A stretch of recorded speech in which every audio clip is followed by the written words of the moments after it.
Hey little turtles, it's Big Turtle here, and today we're going to go over the first of many copes for Christ. These are basically different sophistry, wordplay kind of rhetorical tools that are presented as counter-arguments or to things that you will just point out, right? You'll point out something that's wacky about Christianity or the Bible, or self-evident about Christianity or the Bible, and what you will get in response oftentimes, and this is how you know you're reaching the border of the Xbox Minecraft world, is you will get these responses that are like kind of automatic, like reflexive, and it's like a cope. It's not even like a response to what you're saying.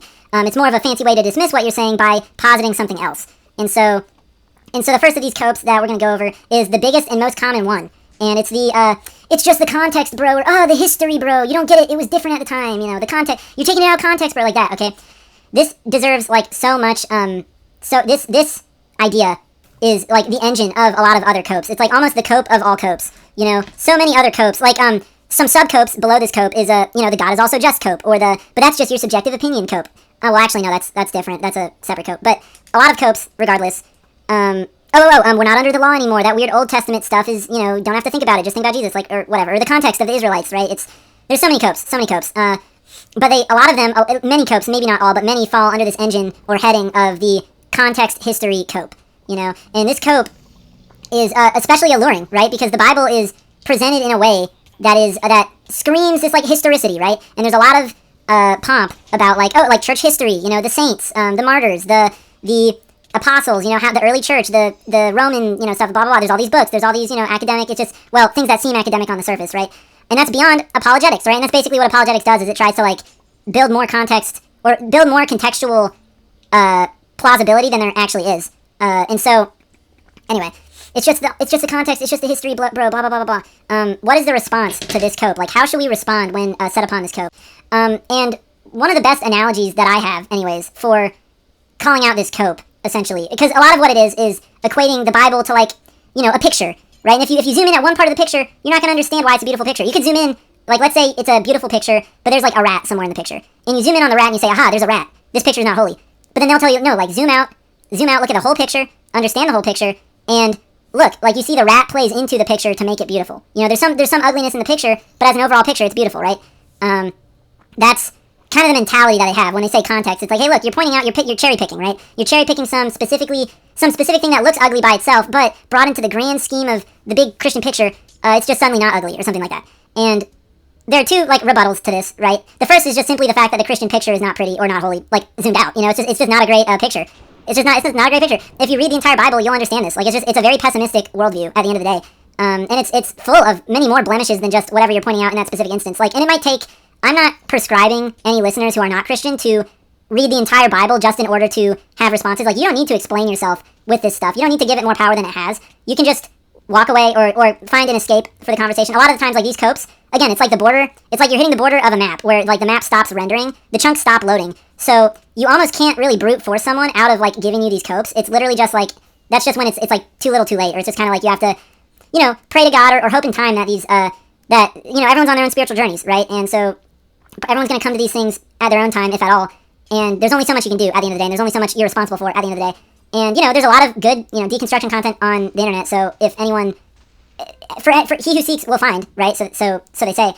And that is especially true here with people giving these copes. So I'm not saying you have to, like, have counter arguments. However, this point that I'm making about, like, the big picture, like, the more you read the Bible, the more you understand that, like, oh, like, you're not just cherry picking, like, one part or two parts or three parts that are, like, little ugly, rats in a big beautiful Garden of Eden. No, it's, like, literally, like, it's swarming with rats. Like, there's a ton of ugly parts all over the place. And the more you read and the more you, like ingest of the content, like the actual content, right? Not just the kind of ooh-woo sort of theology that's, like, abstracted from the content. No, if you just read the content, you'll have way more than just, like, a small blemish on this big picture. You'll have a ton of blemishes.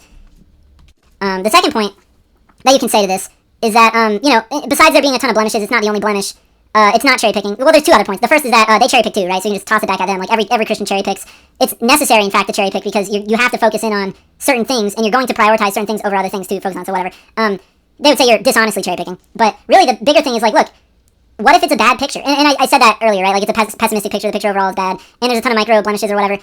But it's like, really, the analogy for that is, like, if it's a picture of, if you see, sometimes a blemish is indicative of a bigger blemish. A blemish is not always, like, just a blemish. Sometimes it's indicative of, like, a deeper rot, So, for example, let's say there's, like, a bit of poop smeared in the picture, right? And you zoom in and you show a Christian, like, oh, hey, here's this poop. Here's this crap. It's bull crap, And they're like, oh, no, but understand the context, the broader context. You start zooming out, and the more you zoom out, the more you realize, wait, this whole picture is a picture of a butthole. It's not even the poop was not a blemish. The poop was a like natural facet of the characteristics of a butthole. It's like literally, I mean, again, not a perfect analogy because hopefully people wipe their butts, or wipe most of the poop off their butts. But you get the point, right? Where it's like the assumption behind this cope is that like blemishes always have good contextual explanations, and that context existing at all or history existing at all means that those contexts and histories were aesthetically good or true, which they might not be, right? That's an assumption as well, which they have to assume many things to throw back at you to defend what they have built their lives on, basically. And so that's the motivation. So again, I just want to make very clear, the motivation behind these copes, whenever they're given to you, is not one of like genuine intellectual curiosity or debate. It's almost always like, it's never steelmanning you. It's always just like unloading the chambers. Like they have a chamber, they have things to unload, and they will unload them at will, like just based on like what kind of seems like a fitting response, And that was even a thing, like, man, I remember, this was so, I wince looking back at this, but this was even something that they would talk about, they would tell us in youth group, they would tell us like, hey, you might not always have responses like that are, you might not always be able to explain what you believe and why. You might not always be able to give good reasons why, right? But just have faith, like the Holy Spirit will, tell you what to say. And to a degree, they're right? I mean, my belief now is that it is kind of a spiritually connected astral body of some kind, right? I'm not, or with deities involved too. Like it's not, I don't think they were totally lying about that per se, but that doesn't mean that that the faith is true or good. And it's just, I wince looking back. Anyway, but yeah. So another analogy that I wanted to use pertaining to this point of context and history, right, is with the Old and New Testaments. Like what the Christians do with Old and New Testaments, and like considering them both holy and considering your questions about them to be, oh, you're just cherry picking, you don't understand the context, blah blah blah. Here's the analogy for it. It's if someone had a book and and it has 2 pages. One page has the number 2 on it, the other page has the number 8 on it. And so they're passing around this book, they're telling everyone, hey, this book is, and the title of the book on the cover is The Holy Number 5. That's the title of the book. And they're passing the book around and saying, hey, the number 5 is super holy, hey, the number 5 is super holy, here you go, blah, blah, like, let the number 5 save you, blah, blah. You open the book and you're like, wait a minute, like, this does not actually have the number 5 in it at all. And you point this out, of course. You go to the author of the book and you're like, hey, I didn't see the number 5 in this book anywhere, actually. I saw the number 2 on the first page and the number 8 on the second page. And you bring these up. Maybe you only mention the number 2, right? So you bring up, so here's an example. You bring up the number 2. You're like, hey, I so far haven't found the number 5, and actually the number 2 is really, really big on the first page. The response is, well, you're not understanding the context. You have to zoom out and look at the other pages. You have to look to the second page. So you look at the second page, right? You see the number 8. You're like, well, this isn't number 5 either. Hey, wait a minute. This seems to not be as advertised. And you start talking about it, and he's like, no. Like, listen to, Theology Daddy. It's not that the number 5 isn't in there. It's that you have to read it with faith. And you have to see the big picture. Because if you take the number 2 and the number 8 and you put them together, you get 10? You get 10. That's still not 5. Well, no, but then you divide by 2 and you get 5. It's the average. So they're taking what they've essentially abstracted or averaged out from the contents of the book. They're taking that and calling it holy, and then they're stamping that on the cover of the book. And that's that's literally the logical justification for, that's literally the thought process behind how the conclusion of this being holy came to be. They're not defending, when they defend the Bible, they're not actually defending the Bible, they're defending the theology that they abstract from the Bible. And so that's, I think that's the most important thing to understand about this cope of the history, the context, the blah blah blah. It's like you just don't understand the nuance, right? The word nuance really hits home. It's like, look, and then beyond that, they also there's also the added lie of just look, some things are discrete, it's built on the assumption that there are no discrete statements in the Bible, or discrete commands in the Bible that have no other surrounding explanations, and that's just not true either, right? Jesus, heck, you could take the entire Beatitudes, right? You don't even need to put that in context. What's the context of the Beatitudes? The Sermon on the Mount, or something like that, or some sermon, right? He's monologuing. That's the context. So you can block out whole sections. You can block out whole sections of the theology and of the doctrine and critique whole sections, Who says you have to pick just one verse, right? Who says that your point at all was made using just one verse? Oh, but it's the context of the what? And eventually it's just there's nothing to land on here. It's, if there's things that are discrete, even just a verse, right? Just a verse. Oh, so ask them this. You can ask them hey, if the word, what's a really disgusting word? Well, I don't know. It's yeah, so, and then it's also built on the assumption that one blemish doesn't profane something holy, which it does. One blemish, to be clear, one blemish profanes something holy, and actually that's what their entire original sin theology is built on. It's built on the fact that humans are blemished and therefore unable to find union with God, basically, right? And unable to fully position themselves in the direction towards God, or of heading towards God in that valence, right? So their whole theology is built on the premise that one blemish does indeed, that's the original sin, that's Adam's sin, is the blemish, or Eve's sin, or whatever, right? That one thing alone cast them out of Eden. So their whole theology is built on the fact that, yes, only one thing should invalidate the entire context, actually. Literally just one blemish in this picture, one rat found in this Garden of Eden picture, makes it not the Garden of Eden.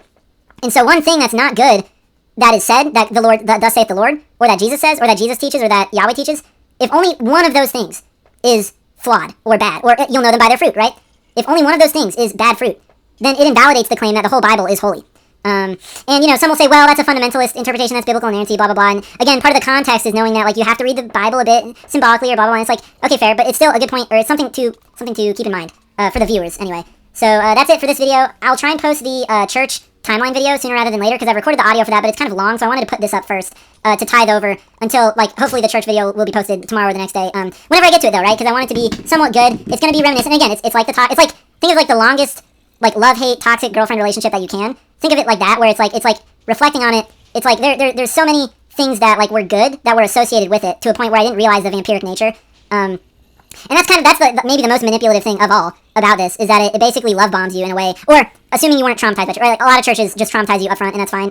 Or that's not fine, but that's a valid way to deconvert. The way I deconverted was basically having to really, really dig beneath, like, all of the good things, because again, you'll know them by their fruit, right? So I figured, oh, this fruit is good, therefore there's something true and good in here. But it was honestly like, there's a rotten core, which was weird. It was weird.